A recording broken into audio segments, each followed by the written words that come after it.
So what I did, I just made a joke about it. Started out as a joke that I said, oh, I let the dog sniff the dice and then I'll be lucky. And that was just a time when I really won a lot of those games. All right. So what is it that you wanted to chat about? Well, I thought what we talked about before is that you have a lot of trainers that just pass down anecdotal evidence.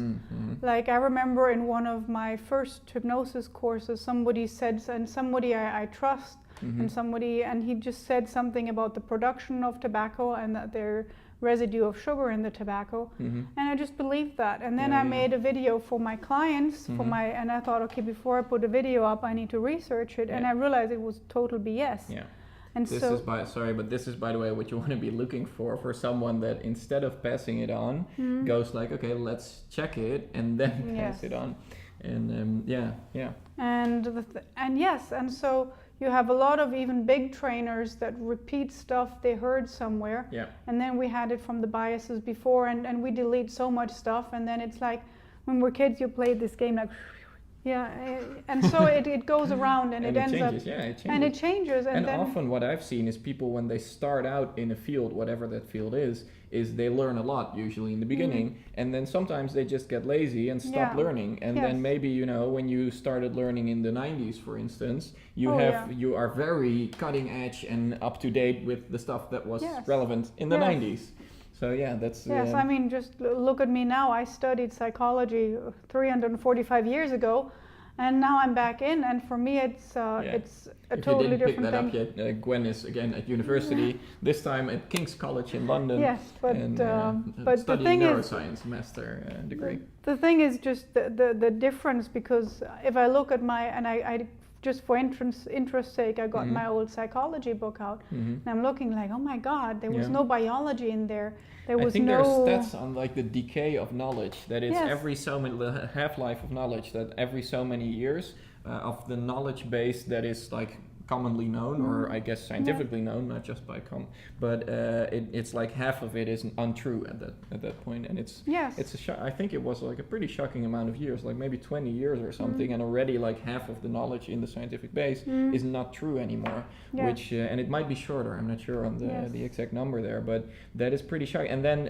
apart from just people not being on point with what is currently happening in the field, which is why I so love learning from Gwen, because she is studying and then I can learn from her, but is people that are just not critical enough to research, or just don't understand data or fact. For instance, I had one of the people that I learned a lot from. At one point, he was also training in other stuff. I'll keep the person anonymous for this thing. But he was next to teaching people about communication, also about health and other things, which I think is even more critical check out, the facts from the fiction. And the problem is that I guess he just didn't have enough of a fundamental basis in science, or in Dutch it would be scheikunde, about how molecules and atoms work together, because he found that in toothpaste there is fluoride, I guess in English, fluoride, which is very poisonous if you use it, and you already see it coming, and but if you put fluoride with other things like natrium chloride, which is table salt, chloride is very poisonous. Don't drink chloride, it's not good for you. But if you combine it with natrium in the right way, it becomes salt, which is completely fine. Don't overdo salt, but it's okay. You can have a little bit of salt. So the same goes for the toothpaste. There was fluoride in there, but sodium fluoride. Sodium fluoride. In German, it's natrium too. Okay. So that means it's completely harmless and probably actually helps your teeth in a good way. But he really told the people that he was teaching, like, ditch all your toothpaste. It's mind control. They just try to subdue you. The government is trying to get you. But it's usually actually people that believe in those things, because before we chatted a little bit about biases, which will be a different video if you want to see that video, about how to think more scientifically about things, and people get into those biases. It's usually people that are not critical enough about really studying their beliefs to see if they're true. And I think you beautifully explained in that video, which if you find this interesting, just go check out the other video. But you beautifully explained kind of the purpose of those biases, like why people get into, you know, silly beliefs. But still, why it is so relevant to check out your own silly beliefs. Maybe we can end with, or maybe you have something else. But the story, I think it was like an ancient story. But then one of my clients actually had it happen to them. Maybe I told it in our interview on hypnosis actually 2 years ago. It was where this thing that is this recipe is being passed down from generation to generation of how to bake this roast, right? This big piece of meat. I told you. And then they always cut off the top and the end part. And then his wife asked, and this was actually a guy in my training had this happen to him. His wife would ask, like, why do you cut off the front and the end piece? And he would say, like, oh, it's a family recipe, and this whole BS story pretty much. But he really thought it was a family recipe. And eventually she annoyed him enough that they would go to his mother or grandmother. I think in this case it was the mother. And they asked, like, why do we do this special family recipe with cutting off those pieces from the roast? And she actually said, like, oh, that was very simple. We didn't have a pan large enough to hold the piece of meat. So it used to be that we couldn't put it in. And I think that's interesting to think for yourself, like, what are the things that you believe in that you really don't have to believe in anymore, if you think about it. Yes, and I think that's a cool exercise people can just do, think out core beliefs, and it's probably more fun if it's something that hinders you, and it can be something like, oh, it's hard to find a new job, and I hear that a lot from people, like, oh, it's so hard to find a job, and the first response would be like, no, we have the internet, it's not hard, unless you haven't worked for 42 years. Yeah. It's and if you have some kind of education and you're willing to work, it's easy to find a job. Yes, you need to be willing to move, and there's certain things you need to do. Yeah. But generally, this is just a belief people have. And I think you also have to be willing to accept no for an answer at least once, because some people get demotivated when someone turns them down once, and then they stop looking. We'll get to that maybe in another video. We'll chat about how to get a job, because you have some special experience in that field. Yes. So. Well, I just told Benjamin about that. Yes. Research your beliefs. Is that for now? And you can just make a list of stuff that stops you from reaching your goals. Oh, that's cool. And I think that is something. But also like stuff like, oh, I don't have enough money, or I don't have the opportunity. Yes, exactly. Thinking that, oh, to be poor is good because you have a Catholic background. Oh, yeah. Or I need to be poor to be a good artist. Or the other way, like being rich is bad. It's like, like the evil people are rich. Yes, like the corporate people. It's like what was it in the front of the Godfather? It says every big fortune is built on a crime. Ah, okay. And well, if you believe that, that's... I loved that book as a teenager, and I really internalized that. That's why I remembered that. There's a lot of good stuff in there. And those kind of beliefs, or I need to be younger to achieve that, or I need to be older to get a managerial position, or I need to... Like I need to be older, and that was like, I'm still young, but I was really young then, because we're speaking like probably about 7 years ago, and I was in a training seminar with another girl, and she was telling me like, oh yeah, I feel I'm a bit too young to start my own business and to do those things. And I had the same thing, I had my business started at that point, but I was still like, am I not too young to do all these things? And she had the same thing, so we really bonded over that.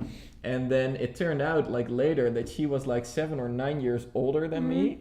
And I was like, oh shoot, like I can still go on for 7 or 9 years and still feel the same. And then I was like, okay, I'm just done with that, and I'm just gonna go for it anyway, which worked out fine. So.